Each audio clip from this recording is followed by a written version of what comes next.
Olá pessoal, no vídeo de hoje a gente vai falar um pouco sobre super-heróis brasileiros.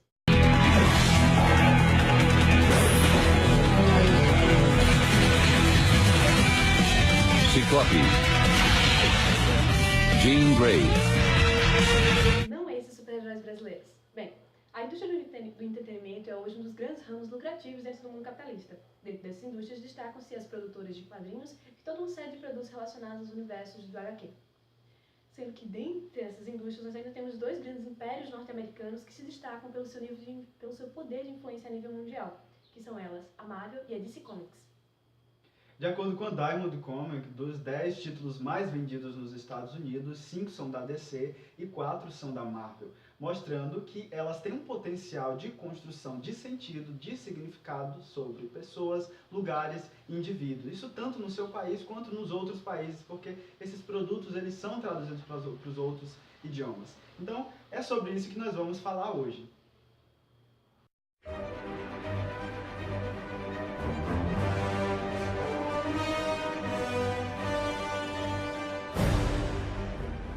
Analisar os produtos culturais veiculados pela mídia é muito importante, principalmente esses produtos que são veiculados pelas indústrias de quadrinho. Então, esses produtos constroem muitos significados e muitos desses significados são sobre nós mesmos. Bem, para isso nós escolhemos ver justamente como é a nossa representação, a representação do ser brasileiro dentro dessas grandes indústrias americanas, indústrias de hegemonia, por estarem situadas aí em uma grande potência no ramo da indústria cultural. Para isso, a gente começou a observar alguns dos personagens que aparecem e, de uma maneira geral, são personagens que não têm tanto destaque assim, eles vão aparecer em poucos episódios das grandes histórias e, em geral, não são tão protagonistas assim nos enredos em que estão atuando. Bem, gente, para que a gente possa conhecer um pouco melhor quais são os padrões que se repetem, quais características são associadas de uma maneira mais geral aos personagens brasileiros, a gente precisa entender um pouco de cada um deles nas suas breves aparições, tanto dentro da Marvel quanto da DC. Então a gente vai conhecer agora alguns desses personagens. Bem, dentro da Marvel, a gente vai ter em torno de alguns 7 personagens, né, que são alguns que se destacam em algumas aparições de episódios específicos. E aí, dentre eles, a gente vai ter a carioca Renata Lima, mais conhecida como Nata. Ela basicamente tem o poder de super força, super resistência, e ela acaba descobrindo seus poderes ainda na adolescência, e ela acaba fugindo de casa quando descobre os poderes e acaba trabalhando como segurança em uma boate no Rio de Janeiro. Ela acaba sendo descoberta, ela é uma mutante, né, que acaba sendo descoberta posteriormente pelos X-Men. A gente também vai ter o Kurra Daisonast. Esse personagem ele é um vilão que aparece na história Saudade do Wolverine, e ele tem o poder ele é de um povoado pobre do Brasil, ele tem basicamente o poder de controlar os órgãos internos das pessoas, né, usá-las realmente como fantoches, como marionetes. Um outro personagem que tem uma aparição bem pequena aí é o chamado Capitão Forza, com escrita em espanhol. Ele aparece apenas em um único episódio e acaba sendo morto no mesmo episódio por um vilão. Uma personagem que ela tem bastante habilidades aí dentro da Marvel é a Paragon. Ela basicamente, ela nasceu na Amazônia. De acordo com a história, ela teria sido sequestrada por um cientista no coração da Amazônia, que fez experimentos com ela, acabou transformando ela num ciborgue. E aí ela tem uma série de poderes, ela tem super força, super velocidade, ela tem reflexos super aguçados e ela pode se teletransportar, tem uma pele capaz com metal super resistente, além de que ela pode drenar a energia dos seus adversários. Outra personagem é a Shark Girl. Ela vai aparecer também na 20ª edição da história do Wolverine, dos X-Men. E ela basicamente que tinha como nome original Yara dos Santos, né? E em um determinado momento da vida dela, ela acaba se transformando, né, num tubarão humanoide. Ela é meio que esse híbrido de tubarão humano. E ela acaba sendo descoberta aí também pelos X-Men, sendo levada aí para o Instituto Xavier. Dois outros personagens que se destacam bastante aí dentro da história dos X-Men é a Magma e a Mancha Solar, que basicamente estão associados a um certo clima peculiar do Brasil, né? A gente poderia fazer essa associação posteriormente.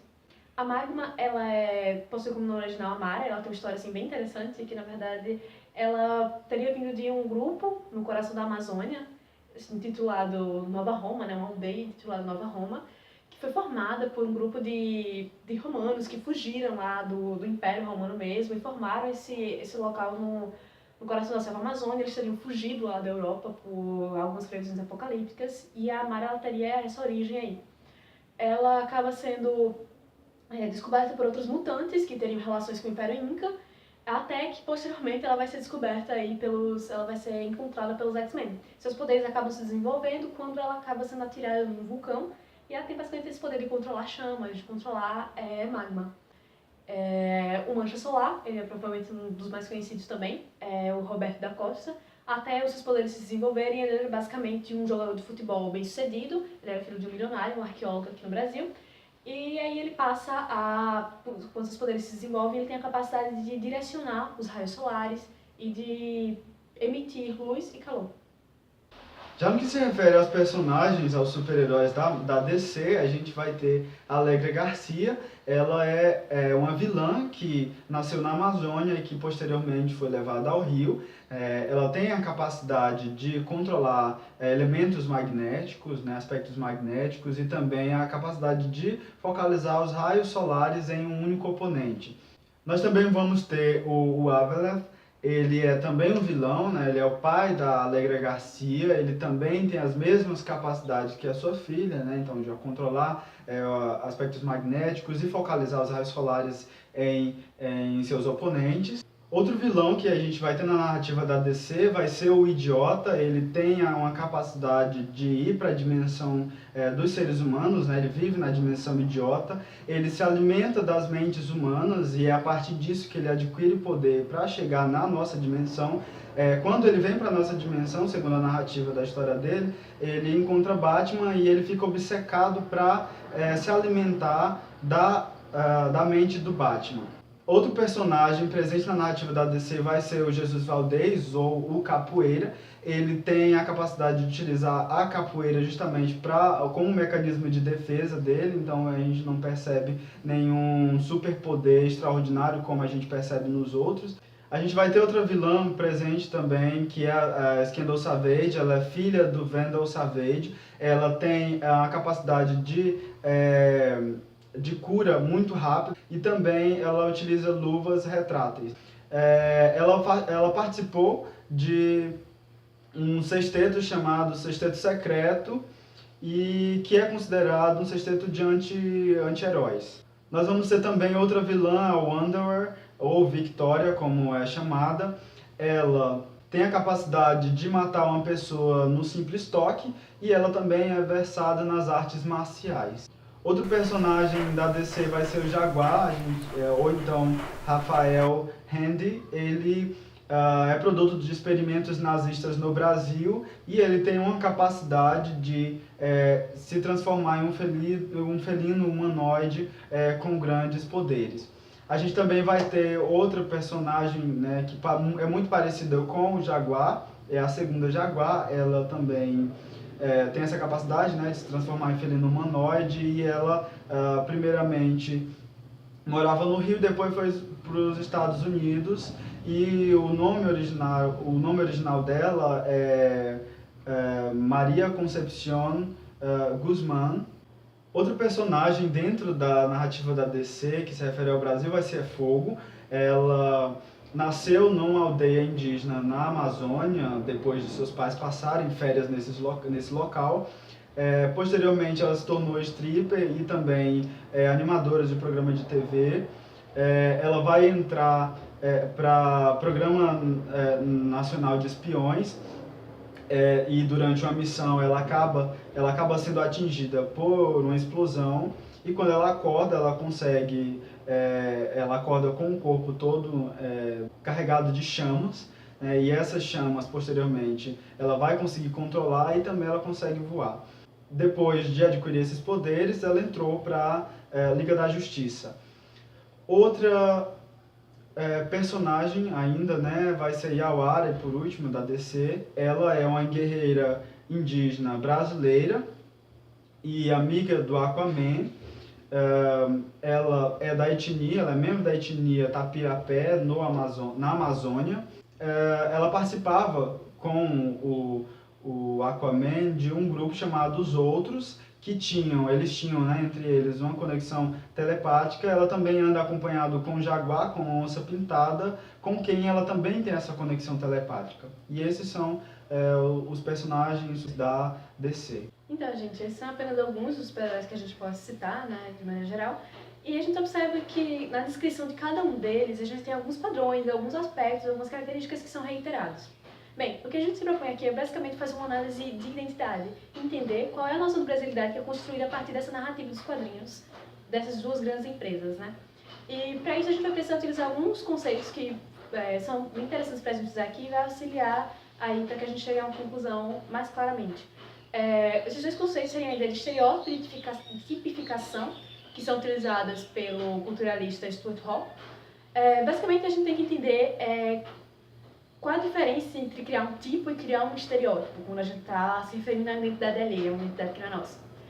O Stuart Hall fala da ideia do tipo quando a gente basicamente reconhece o outro como diferente, no sentido que a gente entende que as vivências e todo o contexto histórico-social do outro são diferentes. Então, a gente está criando um tipo, a gente reconhece o outro enquanto diferente, basicamente isso. Então, quando a gente cria o estereótipo, cria-se uma noção problemática em relação ao outro. Por quê?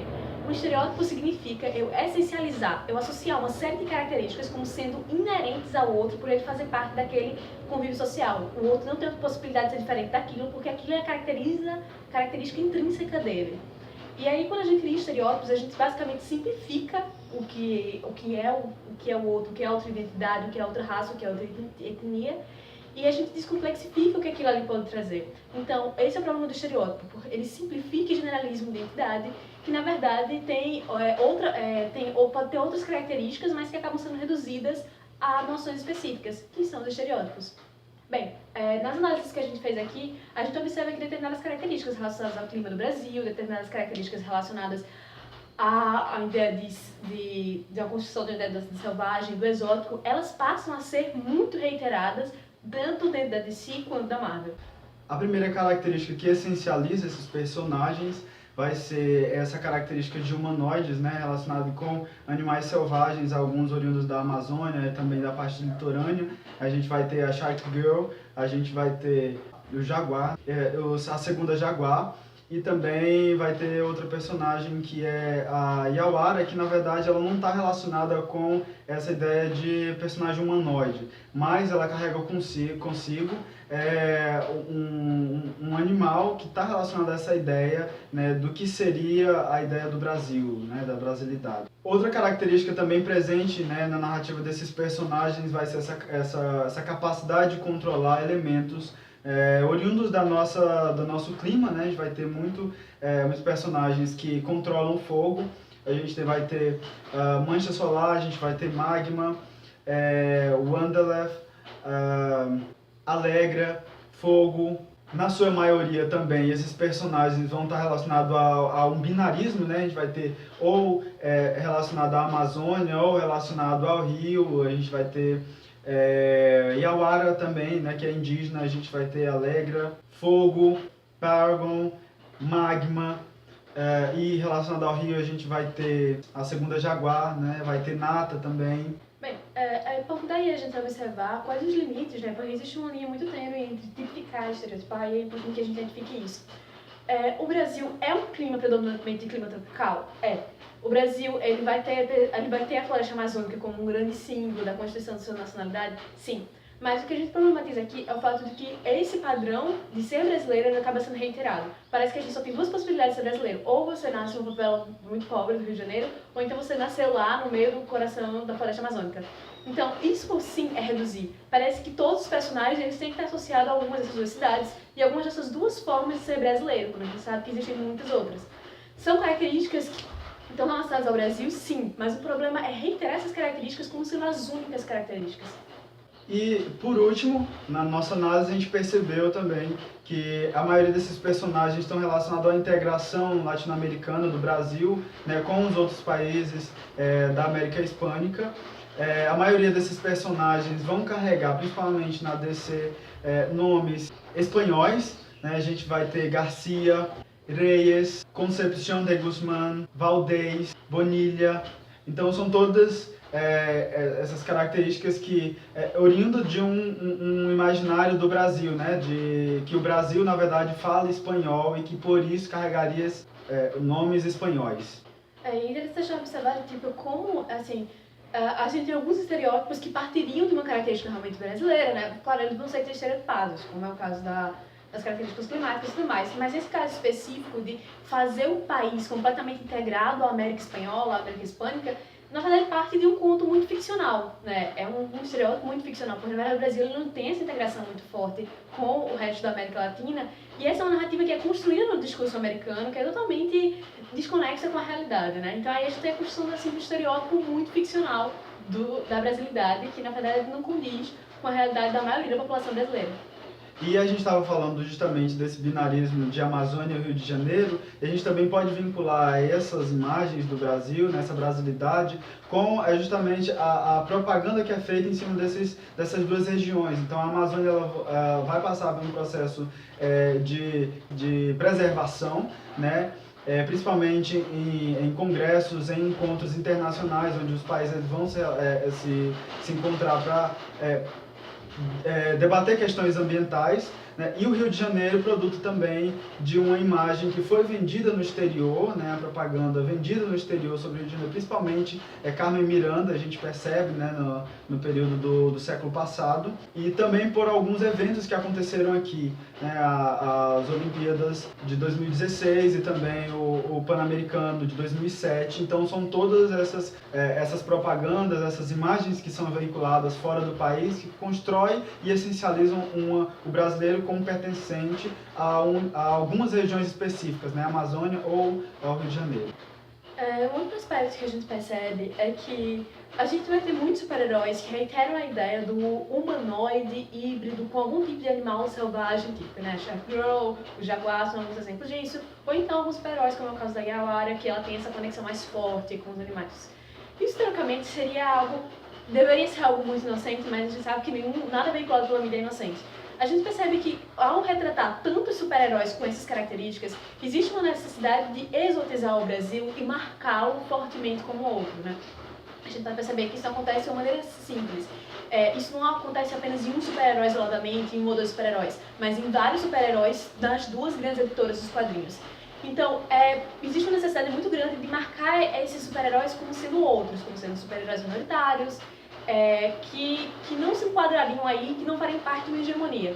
Outro aspecto da nossa análise que a gente percebeu é que essas imagens que são veiculadas, né, por esses personagens, a narrativa pertencente a esses personagens está muito relacionada com o poder em outras esferas, né? A gente fala do soft power. O que seria o soft power? Seria essa capacidade de você incluir mecanismos de poder em outros campos, no caso na indústria cultural, na indústria dos quadrinhos.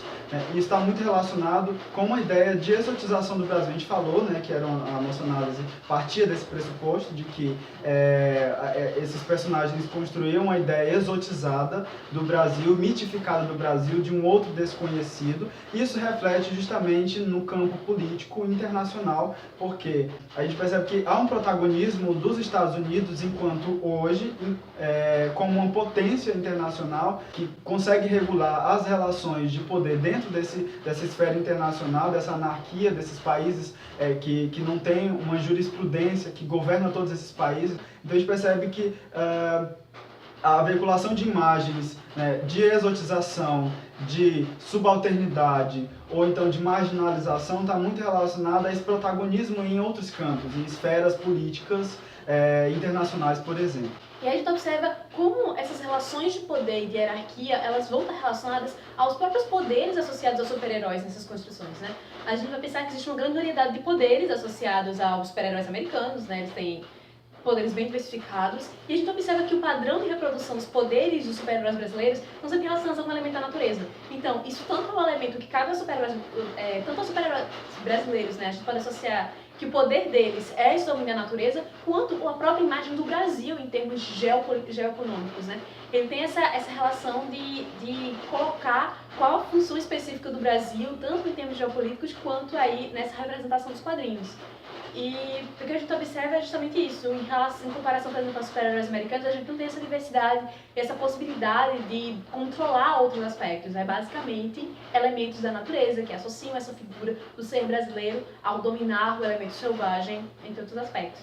E até a caracterização também dos personagens, por estar relacionada a essa ideia que Clara falou, eles também não aparecem nenhum personagem relacionado à tecnologia, então mostra como nós somos impotentes frente a essas outras potências que já adquirem, que já têm isso há muito tempo, né? E os próprios personagens, às vezes, carregam também essa característica. Talvez as características em si que são associadas aos personagens, elas não são consideradas boas ou ruins, a gente também não está aqui para julgar isso. Mas reiterar determinadas características constrói uma forma de representação específica. E essa forma de representação vai determinar a nossa visão identitária do mundo, né? Ele determina tanto a visão que os Estados Unidos e outros países vão ter sobre nós, quanto a visão que nós acabamos construindo sobre nós mesmos. A ideia aqui foi que vocês dessem uma visão um pouco mais geral sobre como é a representatividade brasileira nos quadrinhos. A ideia é basicamente que a gente parta dessa primeira análise para que a gente possa fazer outras análises, sempre reconhecendo que não basta, por exemplo, existir uma representação no quadrinhos, a gente tem que entender como se dá essa representação e sempre tensionando e questionando os elementos midiáticos que a gente deve sempre absorver de maneira crítica. Nós esperamos que vocês gostem da nossa análise, né? E então até a próxima análise. Tchau, tchau!